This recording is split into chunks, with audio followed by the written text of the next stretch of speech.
साई बंदगी सतनाम, बंदी छोड़ सतगुरु कबीर साहिब की जय हो।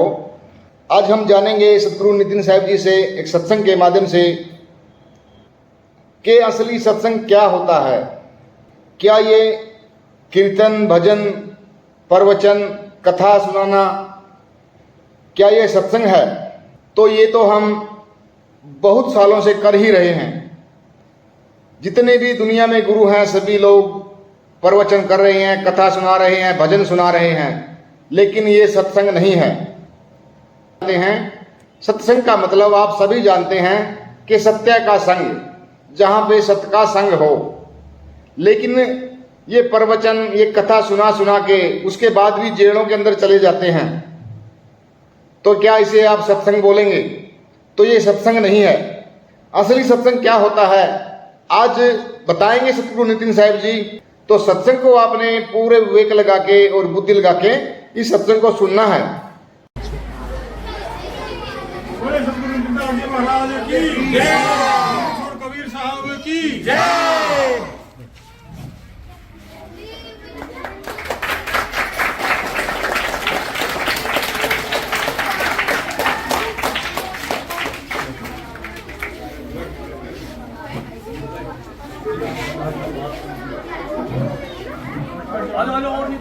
किसी की भी आवाज जिसकी भी आवाज नहीं सर जी बाद में मिल जाएगा। चली जाएगी बस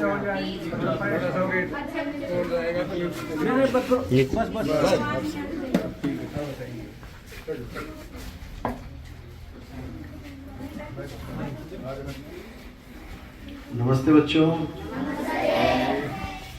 सबसे पहले मैं अपने बारे में बता दूं। मेरा नाम है नितिन दास। क्या नाम है मेरा? नितिन दास। मैं प्रचार करता हूं। किसका करते हैं प्रचार? परमात्मा का।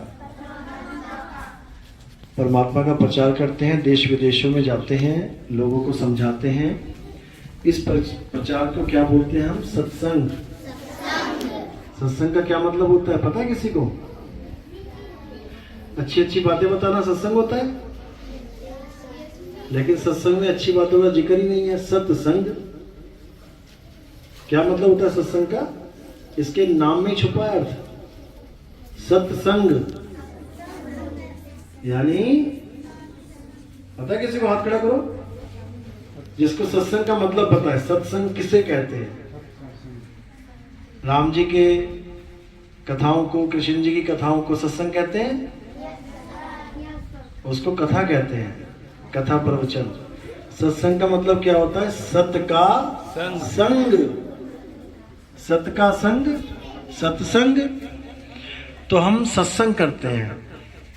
सत्य किसे अच्छा लगता है? दो चीजें होती है ना, सत्य और असत्य, सच और झूठ। झूठ किसे अच्छा लगता है? हाथ खड़ा करो। झूठ किसी को अच्छा नहीं लगता, बहुत अच्छी बात है।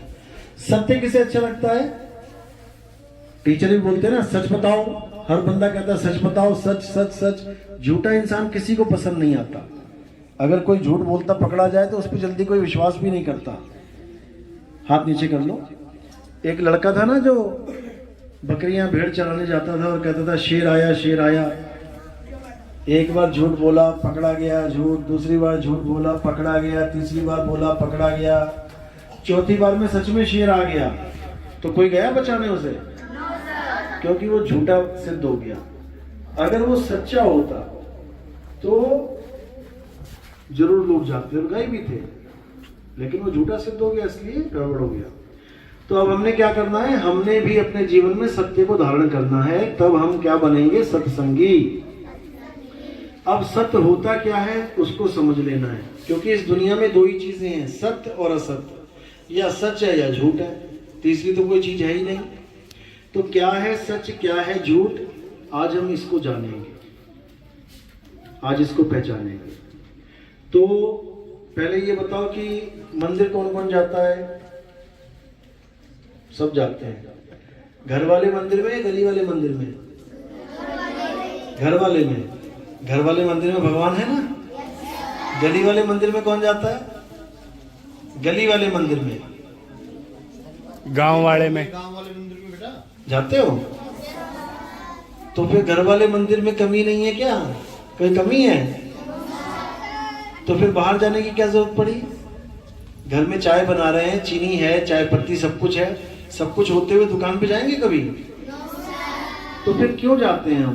कारण क्या है? घर में भी मंदिर है, उसमें भी मूर्ति है, बाहर भी मंदिर है, उसमें भी मूर्ति है, क्यों जाते हैं पता है?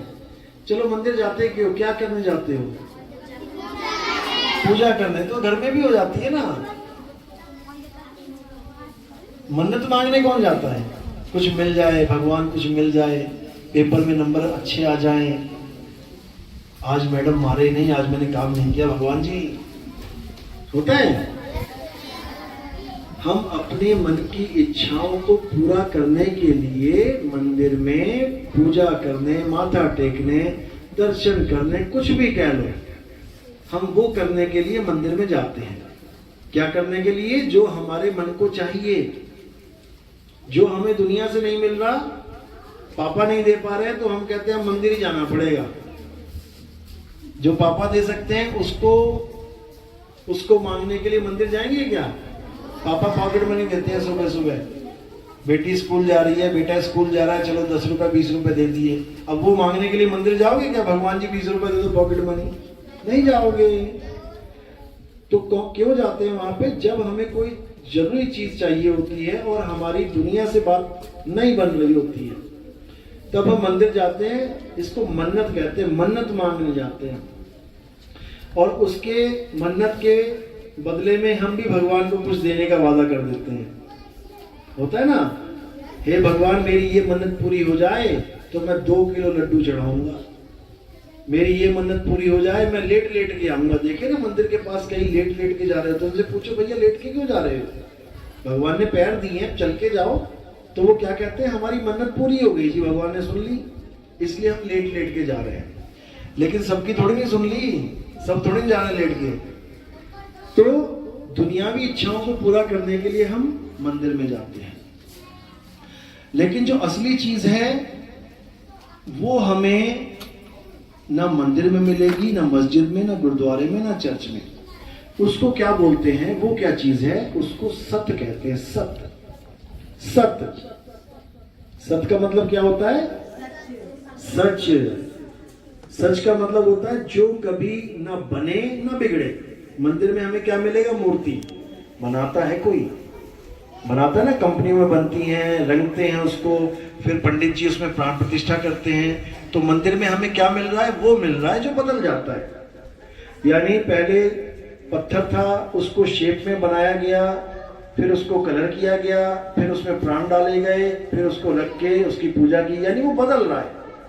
सच की क्वालिटी क्या होती है कि सच कभी बदलता नहीं है। जो आज है वो हमेशा रहेगा, जो कल था वो आज रहेगा, वो कभी बदलता ही नहीं है।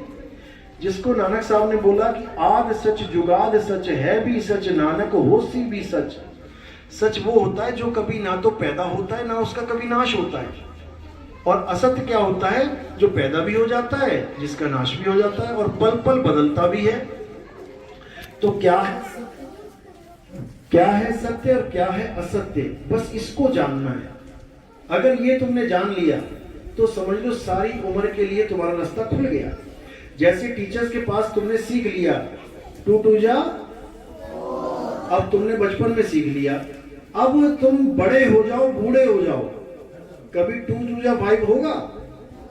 कभी नहीं होगा। यानी जो बचपन में तुमने सीख लिया वो सारी उम्र तुम्हारे काम आएगा, सारी उम्र। और कोई तुम्हें धोखा नहीं दे सकता। कोई नहीं कहेगा 100 और 100 300 होते हैं, क्योंकि तुम्हारे टीचर्स ने तुम्हें पढ़ा रखा है, डंडों से मार मार के सिखा रखा है कि 100 और 100 200 होते हैं, 300 नहीं होते। अब कोई बाहर का आदमी कितना ही कह ले कि 100 और 100 500 होते हैं, 4, नहीं मानोगे, क्योंकि तुम्हें ऐसे गुरु मिल गए जिन्होंने तुम्हें एकदम सही ट्रैक पे डाल दिया। इसी प्रकार अगर बचपन में तुम्हें ये समझ में आ जाए कि सत्य और असत्य क्या होता है तो तुम्हारा पूरा जीवन सफल हो जाएगा, पूरा जीवन। क्योंकि एक बार जो ज्ञान तुम्हें हो गया तुम उसको भुला ही नहीं पाओगे। 2 और 2 4 होते हैं, कब तक भूल जाओगे तुम? कितनी उम्र में भूल जाओगे? कितना उम्र लग जाएगा भूलने में? जिंदगी भर याद रखोगे, भूलने की चीज ही नहीं है। इसी प्रकार सांप काट लेता है ना, सांप को हाथ नहीं लगाना, ये कितने दिन याद रखोगे? सारी उम्र। कभी भी सांप दिखेगा भागोगे पीछे को, क्योंकि उससे बचना है। वो तुम्हारे जानलेवा है, वो उससे बचोगे तो बचे रहोगे। और भूल गए अगर कि सांप को हाथ नहीं लगाया जाता और लगा दिया तो मारे गए। इसी प्रकार अगर आज तुमने ये समझ लिया कि क्या है सत्य और क्या है असत्य, तो सारी उम्र तुम्हें कोई बेवकूफ नहीं बना पाएगा। बस इतना समझ लो, हमारा क्या काम है? हमारा काम है सत्संग करना। सत्संग मतलब तुम्हें सत्य के संग जोड़ देना, ताकि असत्य तुम पे हावी ना हो पाए। तुम असत्य से बच के रहो, हमेशा झूठ से बच के रहो। क्योंकि तुमने देखा है ना कि जितने ठग होते हैं, ठग क्या करते हैं? 3 तरह की कैटेगरीज होती हैं। एक होता है चोर, एक होता है डाकू, एक होता है ठग। इन तीनों में क्या फर्क है? काम एक ही है इनका, लूटना। लेकिन जब चोर लूटता है तो वो भगवान से ये अरदास करता है कि हे भगवान, जिस घर में आज मैं जा रहा हूं उस घर में कोई ना हो, या फिर हो तो गहरी नींद में सो रहे हो, तो उसका काम पूरा हो जाता है। डाकू क्या कहता है? वो ये नहीं बोलता कि भगवान कोई घर में ना हो, उसको बंदूक होती है, कहता है घर में होगा कोई बात नहीं, देख लेंगे। आता है, बंदूक लगाता है और बांध के उसको साइड में करके लूट के ले जाता है। जो ठग होता है, ना तो वो चोर होता है और ना ही वो डाकू होता है। ठग क्या होता है? जो तुम्हें मीठी मीठी बातें सुनाएगा, तुम्हारे विश्वास को जीतेगा, तुम्हें उस पर इतना विश्वास हो जाएगा कि यार ये तो मेरा दोस्त है, ये तो मेरा भाई है, और उसके बाद जैसे ही उसको मौका लगेगा वो तुम्हें ठग के चला जाएगा। तो तुम ना ठगे जाओ, इसलिए तुम्हें आज ये सत्संग दिया जा रहा है कि सत्य क्या है। क्योंकि तुम सब मंदिर जाते हो, तुम सब, कोई मुसलमान है तो वो मस्जिद जाएगा, कोई ईसाई है वो चर्च जाएगा, कोई सिख है वो गुरुद्वारे जाएगा। अच्छी बात है, जरूर जाना चाहिए। क्यों? क्योंकि वो हमारे स्कूल हैं। जैसे ये स्कूल है ना, यहाँ आना अच्छी बात है कि बुरी बात है? अच्छी बात है। लेकिन कुछ लोग नहीं आते बच्चे, कुछ बच्चे कभी स्कूल आते ही नहीं। आप देखोगे उन बच्चों को नाम तक लिखना नहीं आता। बड़े होके क्या करेंगे? अगर वो खाता भी खुलवाएंगे कहीं पे बैंक में, तो क्या करेंगे? साइन तो करने आते नहीं, क्या करेंगे? अंगूठा लगाएंगे, अंगूठा छाप कहलाएंगे। लेकिन अगर तुमने LKG भी पढ़ ली, यहाँ पे छोटे से छोटी क्लास भी अगर पढ़ ली और तुम्हें अपना नाम लिखना आ गया, तुम कितनी बार अंगूठा लगाओगे जीवन में? एक बार भी नहीं। क्योंकि तुम्हें अपना नाम लिखना आ गया, तो स्कूल आके अगर तुम 1 साल भी पढ़ गए तो उसका क्या फायदा होगा कि तुम कभी अंगूठा छाप नहीं कहलाओगे। चाहे तुम यहाँ 10वीं मत करना, 8वीं मत करना, पहली क्लास जो फर्स्ट बच्चों की क्लास है वो भी अगर तुमने पढ़ ली तो तुम अंगूठा छाप नहीं कहलाओगे। यानी कितना बड़ा फायदा है स्कूल आने का। तुम्हें कोई बेवकूफ नहीं बना पाएगा। तुम पढ़ लोगे कि क्या लिखा है, भले जोड़ जोड़ के पढ़ो, लेकिन पढ़ लोगे, समझ लोगे, क्योंकि अक्षर ज्ञान हो जाएगा पहली क्लास में। इसी प्रकार अगर तुमने आज सत्य को जान लिया कि सत्य क्या है, तो कोई तुम्हें ठग नहीं पाएगा। किसके नाम पे? भगवान के नाम पे। सबसे बड़ी ठग जो टीम है ना, वो भगवान के नाम पे ठगती है। सबसे बड़ी ठग टीम जो है, क्योंकि भगवान के नाम पे ही सारा काम चल रहा है। ये बड़े बड़े देश, अमेरिका, इंग्लैंड, जर्मनी, जापान, अरब देश, ये देश, वो देश, सबसे इंपॉर्टेंट क्या है उनके लिए? हम क्रिश्चियन हैं, हम मुस्लिम हैं, ये क्रिश्चियन कंट्री है, ये इस्लामिक कंट्री है। सबसे पहले धर्म को आगे रखते हैं, उसके बाद देखेंगे कि क्या करना है क्या नहीं। तो हमने क्या जानना है? हमने केवल ये जानना है कि सत्य क्या है और असत्य क्या है, बस। इसके अलावा कुछ नहीं करना है। तो सत्य और असत्य की डेफिनेशन क्या है, परिभाषा क्या है? जो चीज पैदा हुए, पले और मर जाए, जो पल पल बदले, वो असत्य है। क्या क्या है वो? असत्य में क्या आ गया? कौन पैदा होता है, कौन मर जाता है? कौन पैदा होता है, कौन मर जाता है? आदमी है? अच्छी बात है, बोलो बोलो। इस दुनिया में हर चीज पैदा होती है और मर जाती है। तुम पैदा हो रहे हो ना, शरीर मर जा रहा है। कुत्ता, बिल्ली, हाथी, घोड़ा, बकरा, कॉकरोच, मक्खी, मच्छर, पेड़ पौधे, जो भी तुम देख रहे हो A to Z पैदा हो रहा है, मर जा रहा है, यानी ये सब असत्य है। गीता में यही समझाया गया, हे अर्जुन, इस दुनिया में जो भी चीज दिख रही है वो असत्य है। क्यों? क्योंकि वो पल पल बदल रही है। छोटा सा बच्चा पैदा हुआ 8 इंच 10 इंच का, धीरे धीरे धीरे धीरे धीरे धीरे बड़ा हो रहा है, बदल रहा है। जो चीज बदल रही है वो सत्य है या असत्य? असत्य है, वो असत्य है। अब अगर हम उसी असत्य की पूजा करें तो हम सत्य के पुजारी हुए कि असत्य के? असत्य के। अब पीपल का पेड़, बरगद का पेड़, तुलसी का पेड़, आम का पेड़, केले का पेड़, कोई भी पेड़ है, वो पैदा होता है, बड़ा होता है और खत्म हो जाता है। अगर हम उस पेड़ की पूजा करने लगे जो बदल रहा है पल पल, जो पैदा हो रहा है और नाश हो रहा है, तो हम किसके पुजारी हैं? सत्य की या असत्य के? असत्य के। यानी हम जिसकी पूजा करने लग गए हैं अज्ञानता में, वो असत्य है। तो हम सत्य की पूजा कैसे करेंगे? जब वही असत्य तो हम सत्य के पुजारी कैसे कहलाएंगे? कभी नहीं। इसी प्रकार ये जो शरीर है, छोटा सा शरीर बड़ा हुआ हुआ हुआ होता होता होता एक दिन खत्म हो गया, तो शरीर असत्य है कि सत्य है? असत्य है। इसी प्रकार हमारे शरीर, अब देवताओं के शरीर, छोटा सा देवता पैदा हुआ, कोई बड़ा हुआ हुआ होते जवान हो गया, जवान होके शरीर खत्म हो गया, चला गया।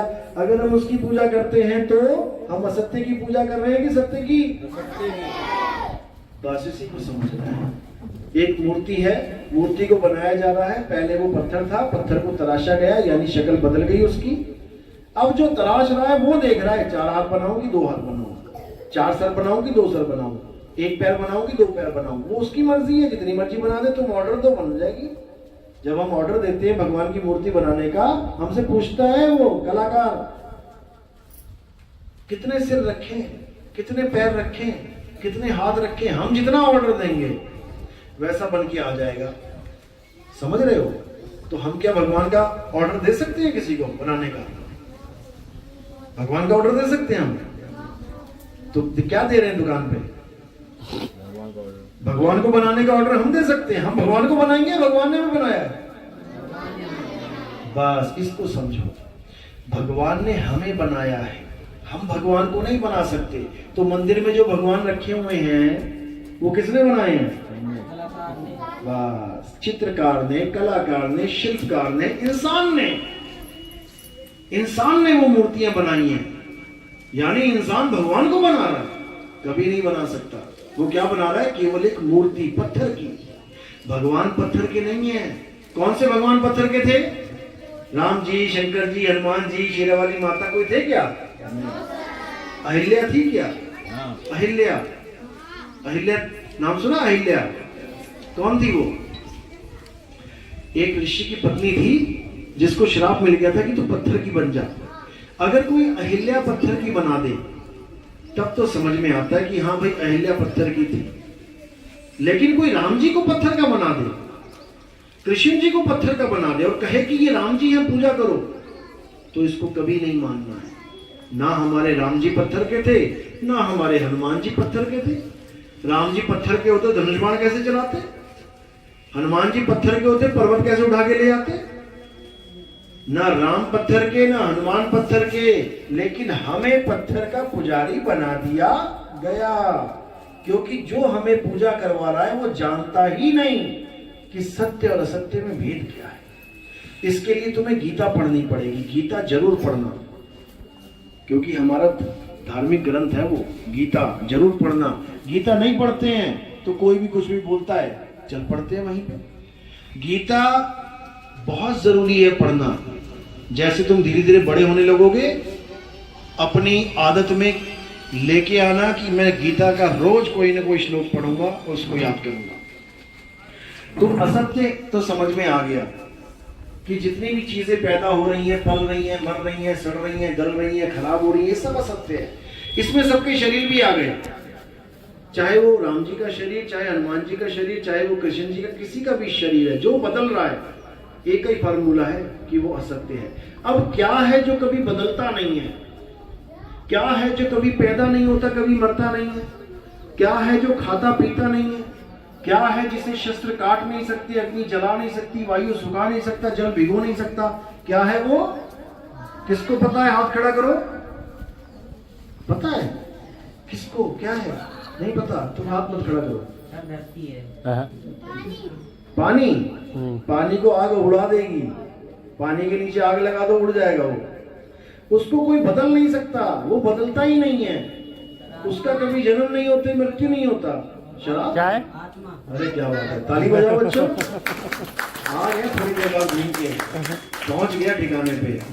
आत्मा, इस आत्मा को ना तो कोई शस्त्र काट सकता है, ना अग्नि जला सकती है, ना वायु सुखा सकती है, ना जल भिगो सकता है। ना तो इस आत्मा का कभी जन्म होता है, ना ही आत्मा की कभी मृत्यु होती है। तो सत्य क्या है? आत्मा ही सत्य है। किस किसने आत्मा का नाम पहले सुना था? हाथ खड़ा करो। सभी आत्मज्ञानी है। सब अपनी अपनी आत्मा लेके आए हो साथ में? किसी की घर तो नहीं छूट गई? कहीं तकिए के किनारे पड़ी रह गई हो, तुम भाग आए बिना उठाए? सब लेके आए हो? अपने अपने ज्योमेट्री बॉक्स लेके आए हो? बैग लेके आए हो? चप्पल लेके आए हो? सब अपनी अपनी एक चप्पलें पहचान लोगे ना अगर सबकी ऐसे रख दी गई तो एक साथ? क्यों? क्योंकि तुम लेके आए हो, तुम्हें पता है जो चीज मैं लेके आया हूं वो कैसी है। पेन लेके आए हो तो तुम्हें पता है मैं जो लेके आया हूं वो कैसा है। लेकिन लेके तो आत्मा भी आए हो ना। तुम आत्मा को लेके आए हो कि आत्मा तुम्हें लेके आई है? आत्मा तुम्हें लेके आई है। बहुत बढ़िया, क्लैपिंग कर दो जरा। यही सत्य है। अब तुम्हें का मतलब ये नहीं कि तुम शरीर हो। तुम शरीर हो कि आत्मा हो? आत्मा हो। तो ये शरीर कौन है? तुम आत्मा हो तो शरीर है। बढ़िया। कौन है? हाथ खड़ा करो। वेरी गुड, ताली लगाओ जरा एक बार। इसी को समझना है। ये बचपन में तुम्हारे दिमाग में घुस गई ना ये बात, तो इस दुनिया में कोई तुम्हें बेवकूफ नहीं बना पाएगा। परमात्मा के नाम पे, आत्मा के नाम पे, भगवान के नाम पे नहीं तो पत्थर ही भुजवा देंगे सारे। तुम्हारे पीछे दो कुत्ते पड़ जाए, सामने 50 फुट की हनुमान जी की मूर्ति है और सामने 6 फुट का एक आदमी खड़ा है डंडा लेके, किसकी तरफ भागोगे? आत्मा की तरफ नहीं भागना है। रुक जाओ, सवाल सुन लो पहले। सवाल सुनो पहले। तुम्हारे पीछे दो कुत्ते पड़ गए हैं काटने के लिए, सामने 50 फुट की हनुमान जी की गदा लेके मूर्ति खड़ी है और थोड़ी दूर पे एक 6 फुट का आदमी खड़ा है केवल एक डंडा लेके। किसकी तरफ भागोगे बचने के लिए? आदमी की तरफ। क्यों?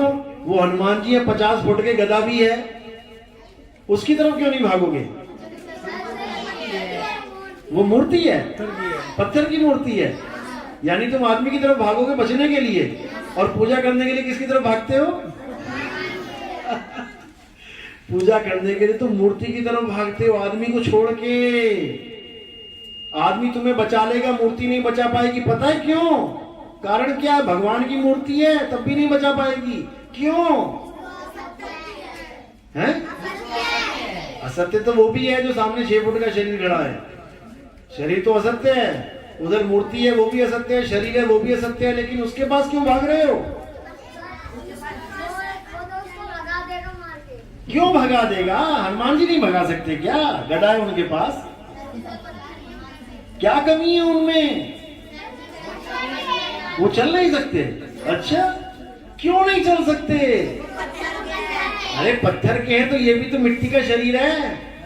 शक्ति नहीं है। शक्ति नहीं, शक्ति क्यों नहीं है? शक्ति का मतलब होता है एनर्जी, एनर्जी उसमें भी है। आत्मा नहीं है। कौन बोला ये? सब बोले। बहुत अच्छी बात है, जोर से बोलना होता है। जब सच बोलते हो बुलंद आवाज में बोला करो ताकि सबको सुनाई दे। क्योंकि उस मूर्ति में आत्मा नहीं है, चलो मान लिया, और उस आदमी में आत्मा मान लिया ना। अब पंडित जी को बुला के प्राण प्रतिष्ठा करवा देते हैं मूर्ति की। मूर्ति में प्राण डलवा देते हैं, डल गए। अब किसकी तरफ भागोगे? आदमी की तरफ कि मूर्ति की तरफ? अच्छा, मूर्ति की तरफ भागोगे। सोच लो। तो वो प्राण तो डाले थे ना पंडित जी ने, क्या कमी रह गई? आत्मा नहीं है। अरे तो प्राण डल गए तो आत्मा तो आ गई ना, क्योंकि प्राण वो डाल ही नहीं सकते। क्या मुर्दे में प्राण डाल सकता है कोई? तो मूर्ति में कैसे डल जाएगा? अगर पंडित जी के अंदर इतनी ताकत हो, मंत्रों में इतनी ताकत हो, तो शमशान घाट बंद कर दो। कोई भी मरा, मंत्र मारा, प्राण डाले, चलो मेरे भाई, बात ही खत्म हो गई। कोई किसी में प्राण डाल ही नहीं सकता। केवल एक हमारे दिमागों में ये डाल दिया गया कि नहीं जी ये प्राण प्रतिष्ठा हो गया, ऐसा कुछ नहीं होता। मूर्ति मूर्ति रहेगी। प्राण डलने का मतलब होता है कि उसमें एक्टिविटी आ जाना। जैसे एक जीवित प्राणी है, देखो प्राण चल रहे हैं, ये प्राण है, इसी को प्राणायाम करवाते हैं, जैसे प्राणायाम। तो प्राणों के आने जाने का जो विधि है उसको अगर हम सही कर ले तो वो प्राणायाम कहलाती है। वैसे तो हम प्राण आ रहे हैं, जा रहे हैं, सांस ले ही रहे हैं, लेकिन अगर इसको तरीके से करने लग जाएं तो वही योग कहला देता है। कुत्ता भी कर रहा है, सांस ले रहा है, लेकिन कुत्ता योग नहीं कर सकता। बाबा रामदेव जितना मर्जी जोर लगा ले, कुत्ते को योगी नहीं बना सकता। किसको बना सकता है? इंसान को। क्यों? क्योंकि इंसान अपने प्राणों की गति को रोक भी सकता है और तेज चला भी सकता है, ये इंसान कर सकता है। तो प्राण कोई किसी में डाल नहीं सकता, इस चीज को दिमाग से निकाल देना है। यानी ये बात सच है कि झूठ? झूठ है, झूठ है। मूर्ति में प्राण नहीं डल सकते, प्राण केवल आदमी में होते हैं। और एक बार निकल जाए ना तो कहते हैं प्राण पखेरु निकल गए, मेरे प्राण निकल गए, उसके प्राण निकल गए, अब डलते नहीं दोबारा वापस। तो इसी को समझना है। तो सत्य और असत्य, बस इन दो चीजों को याद रखना है। काया रूपी, मूर्ति रूपी मंदिर मस्जिद गुरुद्वारे पहले नहीं थे, धीरे धीरे बनना शुरू किया, यानी बदल रहा है सिस्टम। बन के तैयार हो गए, रंग हो गया, सब कुछ बढ़िया हो गया, धीरे धीरे अपने आप गिरने भी लग जाएंगे। यानी बने और बिगड़े असत्य है। जो भी कुछ आदमी बना रहा है, मंदिर मस्जिद गुरुद्वारे चर्च, कोई भी कुछ भी बना रहा है, सब असत्य है। हर चीज असत्य है। ये काया भी असत्य है। इसका भी मोह नहीं रखना है कि ये मैं हूं, मैं हूं, मैं, ये मैं नहीं हूं, ये मैं नहीं हूं। मैं कौन हूं? आप कौन हैं? आत्मा है। लेकिन इसको गाड़ी दे दी गई है चलाने के लिए। दो प्रकार की गाड़ियां हैं, एक आदमी और एक औरत, लेडीज एंड जेंट्स। एक तीसरी प्रकार की भी होती है, वो कहीं कहीं मिलते हैं वो लोग, आपने सुना होगा उनके बारे में, जो आदमी भी नहीं होते, औरत भी नहीं होती, जिनको किन्नर कह देते हैं हम लोग। वो तीसरी गाड़ी है, वो अलग है। वो कोई लाखों में कोई एक होता है, दो होते हैं, 5-10 होते हैं, छोड़ो उसको। मेन जो गाड़ियां मिली हैं वो दो मिली हैं, एक आदमी का शरीर, एक औरत का शरीर। दोनों बना कैसे है?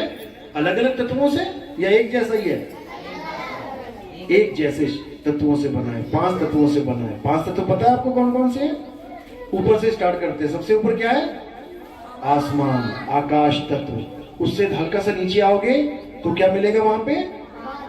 वायु, वायु तत्व। और नीचे आओगे अग्नि, अग्नि तत्व। और नीचे आ गए, और नीचे आ गए धरती।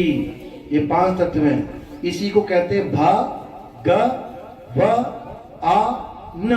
क्या बन गया? भगवान। यानी जो भी 5 तत्वों से बन गया शरीर, वो क्या है? भगवान है। तो आप कौन हो? भगवान हो आप। ये मत सोचना कोई और भगवान है, तुम ही भगवान हो। भगवान क्या करते हैं? भगवान सृष्टि चलाते हैं। कहते हैं ना सृष्टि कौन चला रहा है? भगवान चला रहे हैं। तो इस सृष्टि चलाने का मतलब होता है इस दुनिया में बच्चे पैदा करना, आबादी लाना, यही सृष्टि है। तो कौन पैदा करता है बच्चे? भगवान की इंसान? तो भगवान कौन हुआ? इंसान ही भगवान है। इंसान ही भगवान है। लेकिन इंसान खुद को ना जानने के कारण एक पत्थर को भगवान मान बैठा है। जो अपने नाक पे बैठी मक्खी ना उठा पाए। तुम्हारे नाक पे मक्खी बैठी, क्या करते हो? 1 सेकंड नहीं लगाते हैं। और पत्थर के ऊपर कॉकरोच बैठ जाए नाक पे, हिलाएगा वो? हटाएगा क्या? तो फिर कौन है भगवान? तुम ही हो भगवान, तुम ही हो। क्योंकि तुम्हारे पास 5 तत्वों का मेल है। भा, भा से भूमि, गा, गा से गगन, वा, वा से वायु, आ, आ से अगन, ना, ना से नीर। ये पांचों तत्वों का मेल ये बैठा है सामने, यही चला रहा है सृष्टि। और वो जो मंदिर में है वो केवल एक तत्व है, पत्थर। अगर दो टकरा जाए तो उसमें अग्नि, इससे ज्यादा कुछ नहीं। तो इसी को समझना है, यानी हम ही भगवान हैं, इसी को जानना है। अब एक हो गया भगवान यानी पांच तत्वों का, अब एक है आत्मा। अब दोनों को समझ लेना है, भगवान हम कब तक हैं और आत्मा हम कब तक हैं, इसको समझ लेना है। हम भगवान कब तक हैं, जब तक हमें आत्मा का ज्ञान नहीं हुआ तब तक हम भगवान हैं। जैसे आपका क्या नाम है बेटा? शंकर। शंकर, ये तो भगवान शंकर ही हैं। सुनो, अब ये शंकर कब तक है, यानी अपने आप को ये शंकर कब तक मानेगा, जब तक इसको ये समझ में नहीं आ गया कि मैं एक आत्मा हूं, तब तक ये अपने आप को शरीर ही मानेगा, चाहे कोई कुछ भी कर ले। ये मान ही नहीं सकता कि मैं शरीर नहीं हूं। आप शरीर हो या आत्मा? आत्मा हो, बहुत अच्छी बात है। कौन कौन लड़का है, हाथ खड़े करो। कौन कौन लड़कियां हैं, हाथ खड़े करो। लड़कों ने कर दिया, लड़कियों ने कर दिया। अभी बोल रहे थे हम शरीर नहीं, हम आत्मा हैं। लड़का और लड़की क्या है? लड़का और लड़की क्या है? शरीर। आधे ने उठाया, आधे ने क्यों नहीं उठाया? अगर मैं कहता कौन आत्मा है, हाथ खड़े करो, तो सभी आत्मा है। जब मैं कहूंगा लड़का कौन है, तो केवल लड़के उठा रहे हैं। क्यों? क्योंकि वो शरीर मान रहे हैं अपने आप को, वो अपने आप को लड़का मान रहे हैं, इसलिए तो उठा रहे हैं। जब मैं कहूंगा लड़की हाथ उठाओ, कोई लड़का उठा देगा ना तो हंसेंगे, तो लड़की है, लड़की है। ऐसा ही होता है, क्योंकि जब तक हमें आत्मा का ज्ञान नहीं हो गया तब तक हम अपने आप को लड़का, लड़की, आदमी, औरत मानेंगे ही मानेंगे। कोई ऑप्शन ही नहीं है हमारे पास तीसरी। इसको समझ लो। और जब हम अपने आप को आत्मा जान लेंगे तो ना हम आदमी, ना हम औरत, हम शरीर है ही नहीं। और जब हम शरीर नहीं है तो हम 100% आत्मा है। और जब हम 100% आत्मा है तो मृत्यु किसकी होगी? हम मरेंगे कि नहीं? हम मरेंगे कि नहीं? क्यों?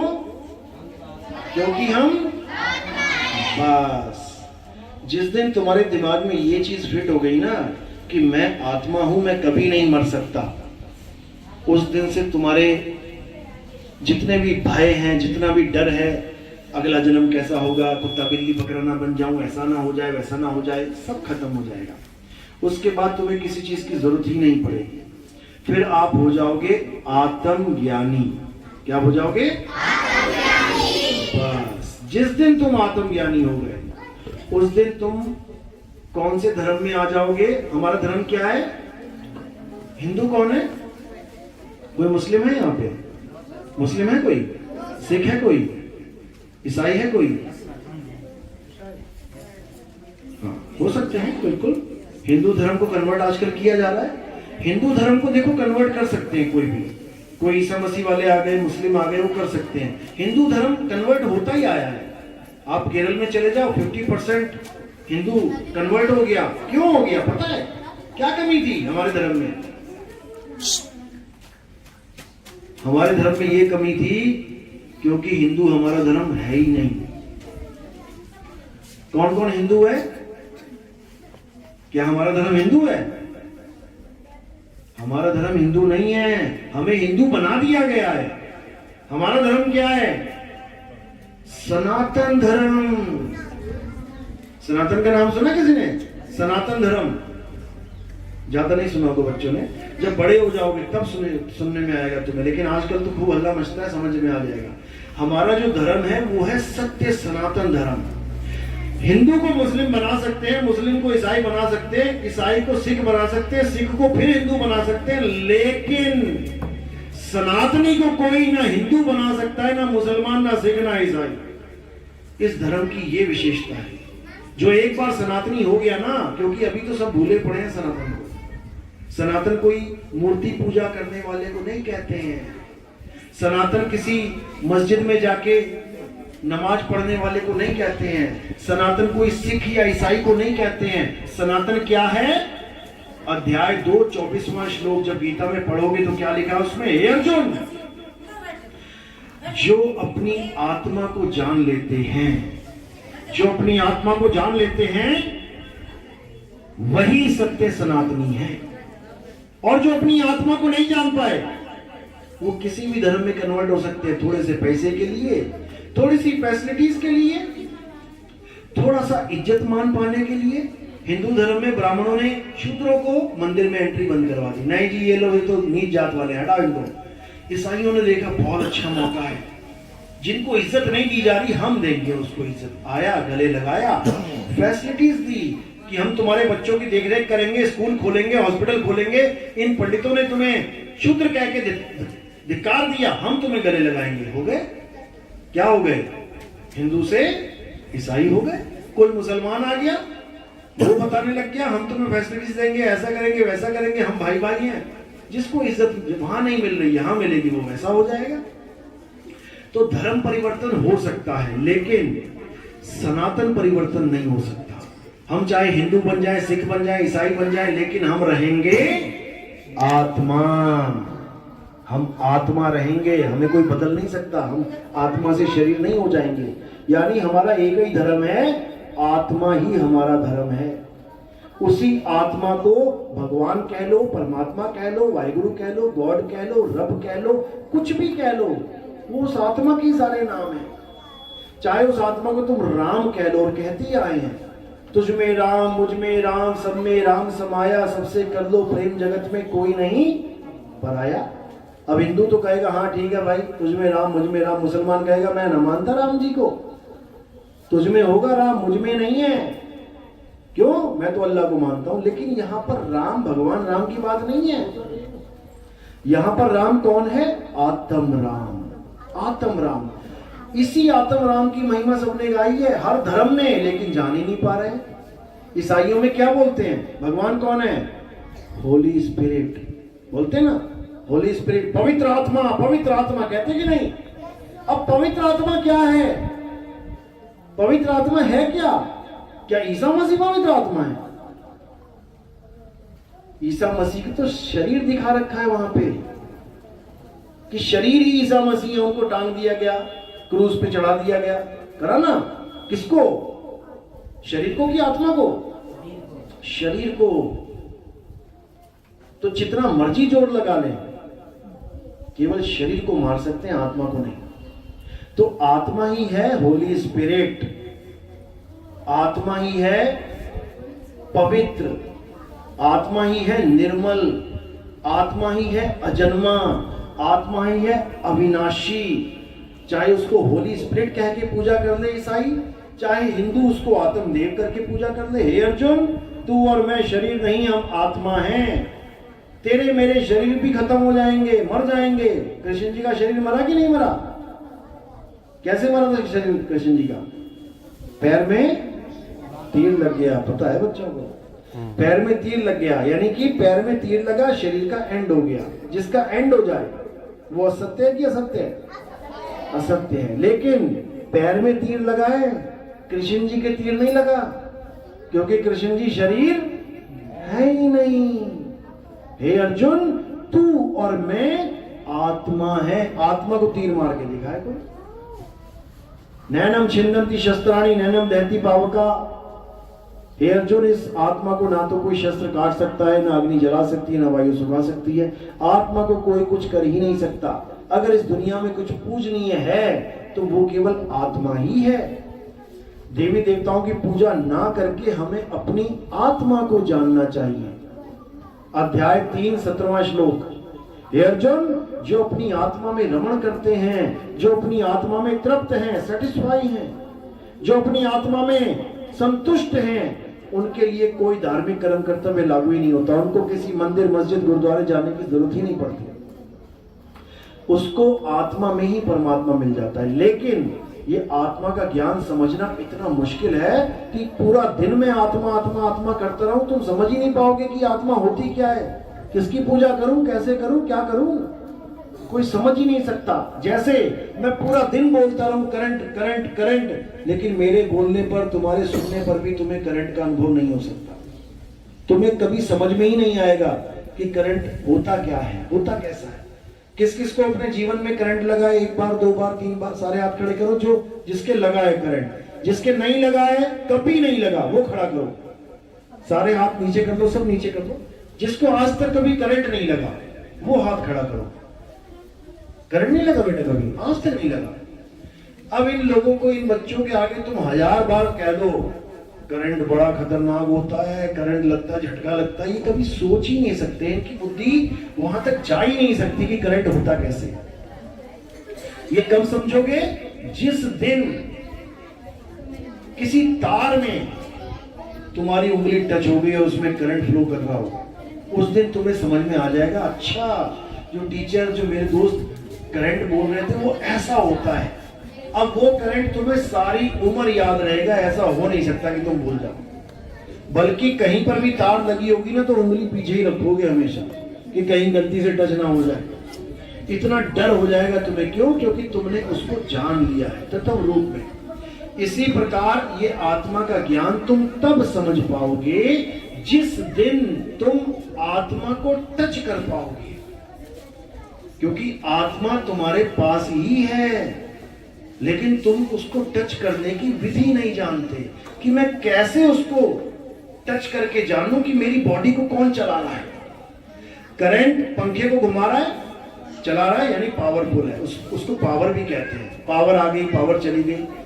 अब एक आदमी मर गया, उसमें तुम दोनों तारे लगा दो। जो पंखे को चला सकता है, आदमी को चला पा रहा है क्या? नहीं चला पाएगा। इसका मतलब आत्मा करंट से भी बहुत ज्यादा पावरफुल है। करंट पंखे को चला सकता है, शरीर को नहीं चला सकता। आत्मा सुपर पावर है, लेकिन उस आत्मा को कोई जान ही नहीं रहा है। इसीलिए सब संतों को आना पड़ता है और आत्म ज्ञान का भेद समझाना पड़ता है, ताकि सब के सब अपनी आत्मा को जाने और जन्म मरण से मुक्त हो जाएं। बार बार जन्मना, बार बार पैदा होना, इसी को खत्म करना है। इस दुनिया में आने का यही मकसद है। इस दुनिया में आने का मकसद नहीं है मैं बड़ा आदमी बन जाऊं, मैं बड़े बड़े बिल्डिंगें खरीद लूं, मैं करोड़पति हो जाऊं। उससे क्या होगा? एक दिन सारा पैसा सब कुछ छोड़ के चले जाओगे। फोटो पे हार डाल दिया जाएगा, उठा के तुम्हारी लाश को आग पे डाल देंगे, जल जा, या जमीन में गाड़ देंगे, गड़ जा। मकसद हमारे जीवन का ये नहीं है। ये तो केवल हमें खाने पीने के लिए, रहने के लिए, सुख साधन के लिए एक वस्तु बन गई है कि नौकरी करो, बिजनेस करो, पैसा कमाओ। लेकिन हमारे जन्म का मकसद क्या है? अगर वो पूरा नहीं किया तो फिर रोते हुए जाना पड़ेगा। जब इंसान मरता है, अंत समय आता है, तो क्या होता है? आदमी रोने लग जाता है। कौन रोते हैं पता है? जब एग्जाम होता है तो कौन से बच्चे परेशान रहते हैं? आज एग्जाम है, फाइनल एग्जाम है, कौन परेशान होगा? और कौन मजे से जाता है, पेपर करके आता है? 2 प्रकार के बच्चे होते हैं ना। एक पूरे साल मौज करते हैं, मस्ती मारते हैं, और जब पेपर आया तो रोते हैं। और एक पूरे साल पढ़ाई करते हैं और जब पेपर आता है तो हंसते हैं। यानी जो पूरे साल पढ़ा है वो आराम से जाएगा पेपर देके, चाहे वो पेपर वाले दिन से पहले ना पढ़े, क्योंकि सारा साल पढ़ा है, उसे पता ही है क्या लिखना है। और जो नहीं पढ़ते हैं वो पूरी पूरी रात बैठे रहते हैं, जब पेपर आते हैं। क्यों? पूरे साल नहीं पढ़ा, तब भी नहीं कर पाते कुछ भी। क्यों? एकदम थोड़ी नहीं हो पाएगा ये सब। इसी प्रकार जो अपनी मृत्यु का इंतजाम आज से ही करने लग जाएगा, क्योंकि एक दिन एग्जाम सबका होगा, मौत सबको आएगी, चाहे वो बच्चा है, बूढ़ा है, जवान है, मौत किसी को देखती नहीं है, सबको मौत आएगी। मौत से पहले जो उसका इंतजाम कर ले वो हंसता हुआ जाएगा यहाँ से, और जो उसका इंतजाम नहीं करेगा, केवल माया में, दुनिया में उलझा रहेगा, वो बहुत रोएगा। और ये मत सोचना कि मौत किसने देखी, सबको दिख रही है।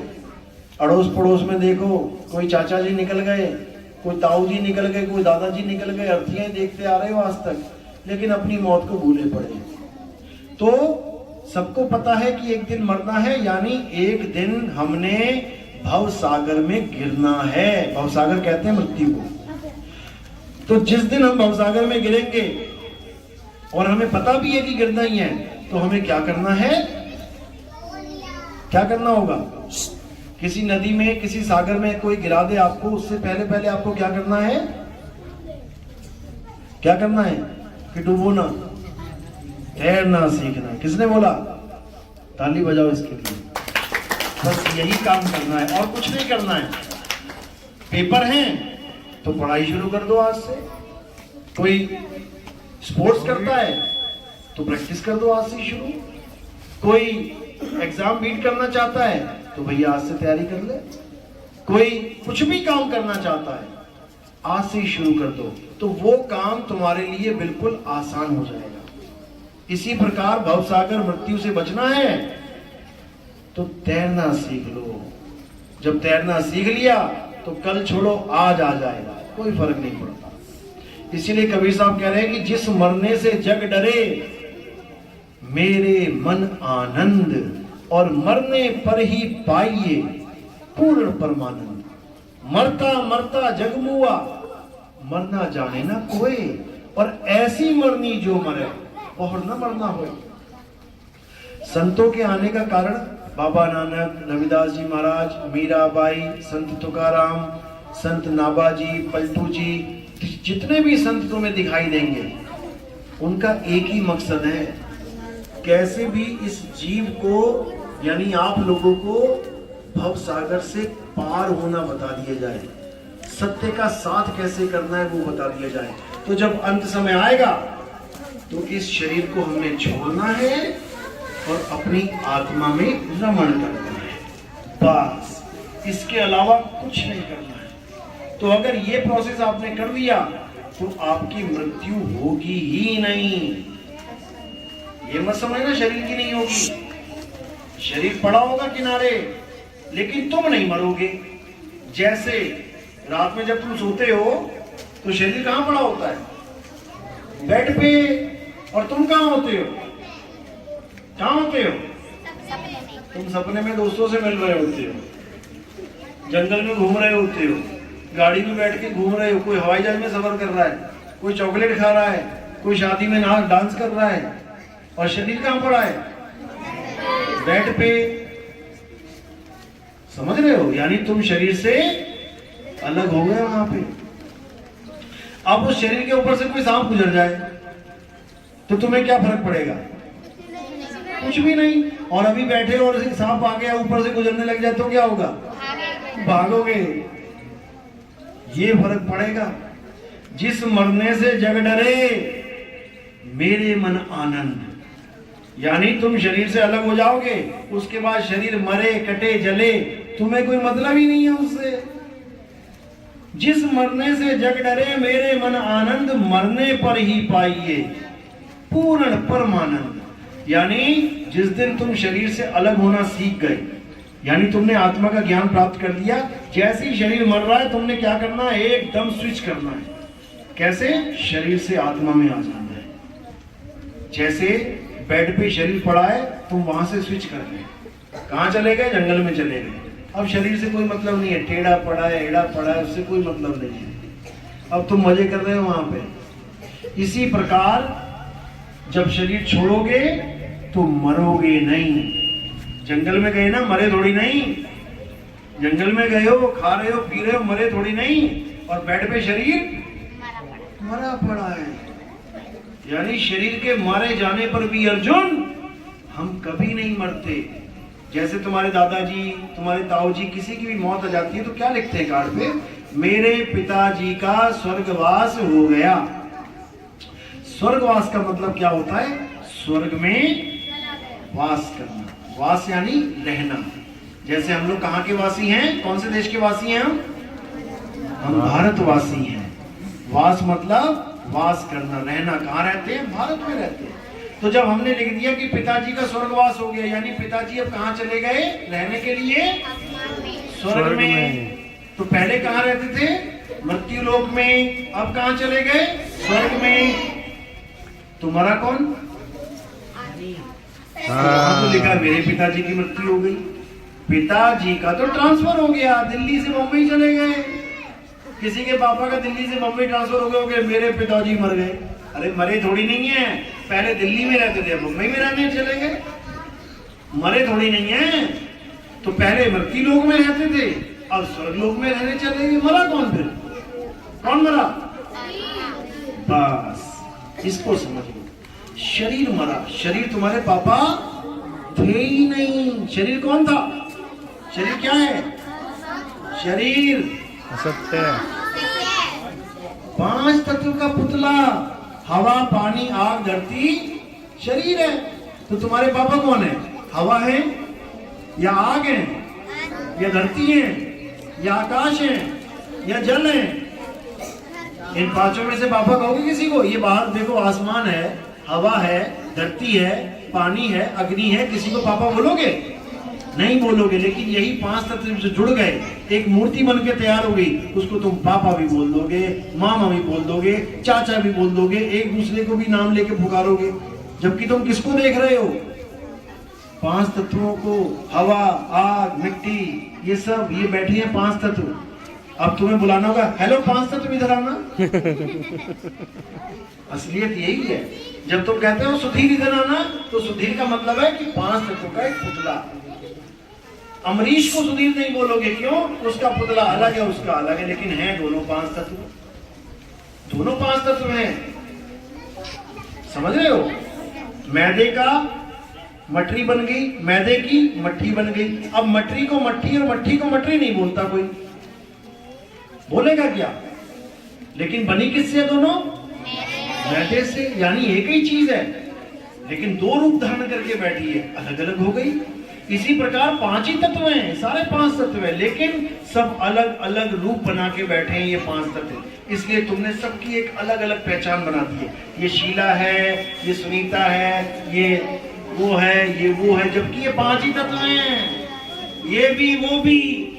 लेकिन अब वो कौन है जो हाँ जी कर रहा है? सुनील हाँ जी, सुनीता हाँ जी, रमेश हाँ जी, ये कौन है जो हाँ जी कर रहा है? कौन है? वेरी गुड, यही है जो हाँ जी कर रहा है, जो अपने आप को भूला बैठा है कि मैं एक आत्मा हूं, और अपने आप को 5 तत्व मान के बैठ गया। बस इसी को समझना है। ये 5 तत्व यानी नाशवान जड़ तत्व, आत्मा यानी अविनाशी। तो जीसस कौन है? शरीर या आत्मा है? आत्मा। राम कौन है? शरीर या आत्मा? हनुमान जी कौन है? शरीर या आत्मा? हम तुम कौन है? शरीर या आत्मा? तो हम सब हो गए आत्मा, और शरीर क्या हो गया? 5 तत्व का पुतला। ना राम जी शरीर, ना हनुमान जी शरीर, ना कृष्ण जी शरीर, कोई शरीर है ही नहीं, सब आत्मा है, अविनाशी है। इसी को गीता में अध्याय 2 में बार बार समझाया गया कि हे अर्जुन, आत्मा को जानो, आत्मा को जानो। तुम धनुष बाण छोड़ के बैठ गए, मैं दादाजी को नहीं मारूंगा, मैं मामा जी का वध नहीं करूंगा। अरे तुम मामा जी दादाजी को मार ही नहीं सकते, क्योंकि दादाजी मामा जी शरीर नहीं, वो आत्मा है। तो इसी आत्मा के ज्ञान को प्राप्त करना हमारे जीवन का लक्ष्य है। जब तक हम आत्मज्ञानी नहीं बनेंगे, तब तक हमारा ये जन्म मरण चलता रहेगा। बार बार इस दुनिया में आना पड़ेगा, बार बार कुत्ता, बिल्ली, हाथी, घोड़ा, पता नहीं क्या क्या बनना पड़ेगा। आज पढ़ लिख के बड़ी मुश्किल से डंडे खा के डॉक्टर बने, पता लगा फिर मौत हो गई, फिर आ गए एलकेजी में, फिर डंडे खाते रहो।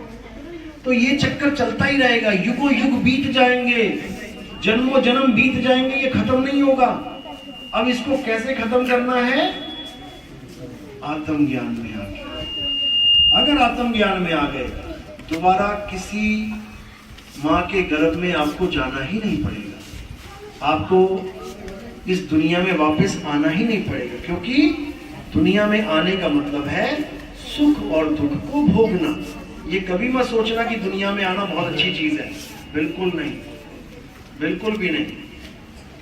दुनिया में आके वो गलती हो गई है कि वो गलती सुधरने का नाम नहीं ले रही है, बार बार आना पड़ रहा है, जाना पड़ रहा है।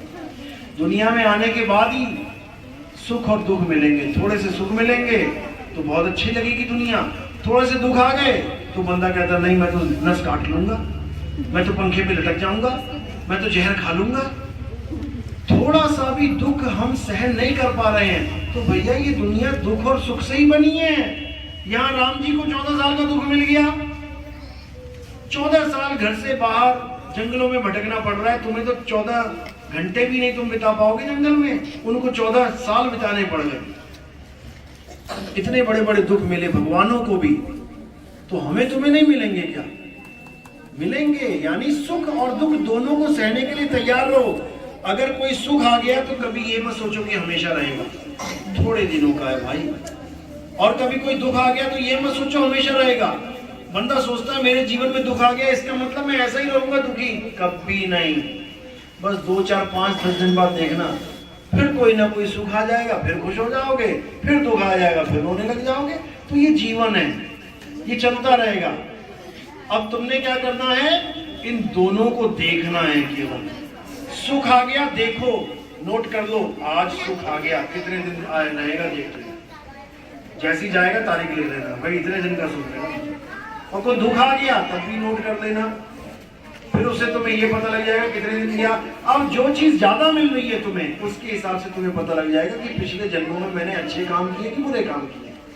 क्योंकि अच्छे काम किए हैं तो सुख ही सुख आएगा, बहुत ज्यादा, दुख कम आएगा। ऐसा नहीं होगा कि दुख नहीं आएगा, आएगा, किसी भी रूप में आ सकता है। पैसे का सुख ज्यादा आ गया, ज्यादा आराम करने लग गए, पता लगा बीपी हाई हो गया, शुगर आ गई, पता लगा किडनी फेल हो रही है। तो कोई ना कोई सुख और दुख चलता ही रहेगा। अब गरीबी आ गई, खूब मेहनत कर रहा है बेचारा, यूपी बिहार से आके एक आदमी खूब मेहनत कर रहा है, ना उसको शुगर, ना उसको बीपी, ना उसको कोई रोग, जो खा रहा है पच रहा है, बढ़िया मेहनत कर रहा है। तो गरीबी आ गई लेकिन सेहत मिल गई। तो कुछ ना कुछ अप एंड डाउन चलता रहेगा जीवन में। कभी ये नहीं सोचना कि मैं निराश हो जाऊं, कभी नहीं। सुख और दुख दोनों से ऊपर आ जाना है। ना मुझे सुख चाहिए ना मुझे दुख चाहिए, जो जीवन में मुझे मिल गया मैं उसको ग्रहण करूंगा। कुछ दिन की बात है, उसके बाद समय बदल जाएगा। बस जो इस तरह से जीने लग जाएगा उसके जीवन में कोई सुख दुख का महत्व ही नहीं रह जाएगा, वो दोनों से न्यारा हो जाएगा। तो मुद्दा क्या है, अच्छी तरह रहना है, जीवन अच्छी तरह जीना है जो मालिक ने दिया है। कभी किसी के साथ झगड़े नहीं करने, खासकर धर्म के नाम पे। सब एक ही है, राम, अल्लाह, वाहिगुरु, गॉड, किशन। जब तुम जानोगे समझ में आ जाएगा कि वो आत्मा ही है, आत्मा के ही सारे नाम है। ये जितने नाम तुम लेके बैठे हो ना, जितने भी नाम है तुम लोग के, ये आत्मा के नाम है। लेकिन शरीर को देख के दे दिया गया है, नाम आत्मा का है लेकिन शरीर को देख के। क्योंकि अगर आत्मा ना हो और बच्चा पैदा हो जाए, केवल शरीर पैदा हो गया किसी के यहाँ, बच्चा पैदा हो गया, आत्मा नहीं है उसमें, तो क्या नाम रखेंगे उसका? कुछ भी नहीं, क्योंकि नाम आत्मा का रखा जा रहा है। शरीरों को तो केवल देख के, लड़का पैदा हो गया तो उसका नाम रख देंगे सुमित कुमार, लड़की पैदा होगी तो उसका नाम है सुमिता कुमारी। लड़का हो गया तो जैसे नानक साहब का नाम रख दिया नानक, लड़की पैदा हो गई तो नाम रख दिया नानकी, उनकी बहन। लड़का पैदा हो गया बलविंदर सिंह, लड़की पैदा होगी बलविंदर कौर। तो शरीर देख के नाम रखा जा रहा है, लेकिन नाम आत्मा को दिया जाता है, शरीरों को नहीं। वरना बिना आत्मा के बच्चा पैदा हो जाए, रखो उसका नाम, कोई ना रखेगा। 5 तत्व का पुतला है, मिट्टी है, मिट्टी में दबा देंगे। तो क्या करना है, जीवन को अच्छे से जीना है, धर्म के नाम पे लड़ना नहीं है, बल्कि लोगों को समझाना है कि आत्मा को जानो, आत्मा ही सत्य है। ये जो पर्चा आप हाथ में लेके बैठे हो, इसमें अच्छी तरह लिखा गया है, समझाया गया है। इसमें एक स्कैनर है, क्या करना है, जैसे हम पेटीएम स्कैन करते हैं, ऐसे ही आप जैसे इसको स्कैन करोगे घर जाके मोबाइल में, वहां पर लिख के आ जाएगा यूट्यूब। आप उसको टच करोगे तो हमारा चैनल खुल जाएगा।